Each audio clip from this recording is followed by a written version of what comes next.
Hey, this is Tyson with Breakdancing Robot, and talking to Ben or Miss Jackson if you're nasty.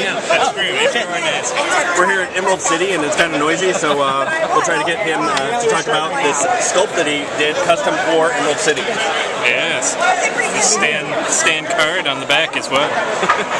Who helped design the sculpt besides you? Well, when I came up with the idea for a stand figure, I talked to Seth Johnson, and we were trying to decide what we wanted to do. And Stan Lee is a really smiley guy, and that's about the only thing that he does that's really well known. He's very smiley. He doesn't jump around or have a trademark pose. So Seth was actually the guy that came up with the idea of him using a pencil like a spear to kill a dude, which I thought was pretty awesome. By the way, that is the international symbol for killing a dude. With a spear? Yes, as long as you keep it up over the shoulder. Anything below and then it gets dirty. Okay. So, nice. There you go. And the idea for holding the Amazing Fantasy 15? Well, initially, the idea was to have him with a pencil like a spear and then a comic book like a shield. But when I was playing around with the sculpt, it looked kind of dorky to have a giant comic kind of attached to his arm. So I started. Dorky? Yeah, so I decided that I'd shrink it down and just make a smaller Amazing Fantasy. Like the power of Amazing Fantasy has protected him? Exactly. Now, how many points is the fig? That's a good question. Let's see. 175. 175. That's so right. Do you think Stan Lee could take down maybe some of the DC characters? It's a tough put them out there on the board. You know, Stan has written a few comics for DC, so he's got some mutual love. Okay, but some I'm pretty mutual sure. love and a little bit of hate, or is it 50-50, 75-40, You know, 60-30? I can't speak for Stan, but just going on gut instinct, I think that he could probably crush a lot of DC figs. Okay. Would you pit him up against which fig? Hypersonic. That's a good question. Do you think he could take down Batman?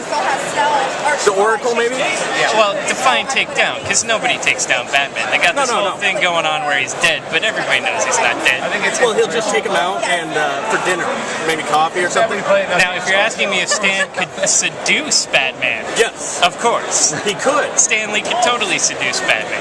He's got the winning charm, dude. The smile. All right. He's got the smile thing going on. Can you talk about anything you're currently working on that you're not working on? I just finished the Watchmen set, The Watchmen set. which is awesome. Are And people going to be super excited about that?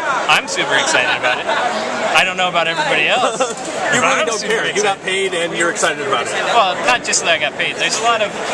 The thing that I appreciate about the Watchmen set, which they haven't announced yet, they haven't announced all the figs yet, but there's some really obscure characters that I appreciate. I'm always happy when I get to make some obscure character that you're never going to see anywhere else, that's never had a figure before.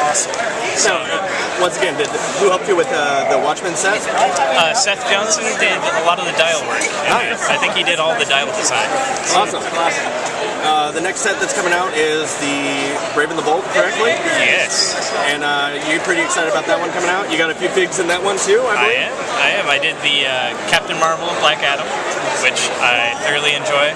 Although I do have to apologize for Black Adam's 5-head and Captain Marvel's 5-head. Those were a little bit rushed, and I have to admit the hairline is something that I struggle with occasionally. So, is it because you struggle with your own hairline, or? I don't know. I think I always appreciated the fact that Widow's Peaks look really cool. They do. So sometimes get a little carried away, and the Widow's Peak ends up somewhere back here.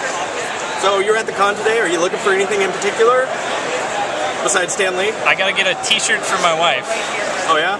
So I don't know what I'm gonna choose this time around. Last time I got her a T-shirt that had a grizzly bear holding 2 revolvers, which is kind of emblematic of her personality. So I love my wife, by the way. That's complimentary. That's not an insult. That totally is. Right on, man. Anything for yourself? I don't know. I'm thinking I need a T-shirt as well. Awesome. But did you see the White Lantern shirts? I did see the White Lantern shirts. Did you get kind of excited, being as you're a huge I may have peed a little. So. Well, Ben, thanks for the interview. No problem. Hopefully I'll see you Tuesday for D&D. Absolutely. Later, man. Later.